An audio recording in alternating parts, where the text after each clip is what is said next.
আজকের এই পৃথিবীতে শহরের কোলাহল আর যন্ত্রের শব্দের মাঝেও বাংলার কোনো এক শান্ত গ্রামে এখনো বেঁচে আছে পুরনো দিনের আনন্দ। ভোরের আলো ফুটতেই গ্রামের মানুষ জড়ো হয় পুকুর পাড়ে। কারো হাতে জাল, কারো হাতে বালতি, আর সবার মুখে এক ধরনের আনন্দ। পুকুরের কাদায় নেমে একসাথে শুরু হয় মাছ ধরার আয়োজন। কেউ জাল টানছে, কেউ বা হাত দিয়ে কাদা খুঁড়ে মাছ ধরছে। হঠাৎ যখন একটা বড় মাছ ধরা পড়ে, চারদিকে ছড়িয়ে পড়ে হাসির শব্দ।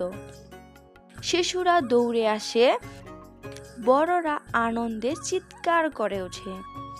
সবার যখন মাছ ধরা শেষ হয়ে যায়, তারপর সবাই একসাথে মাছ বন্টনে বসে।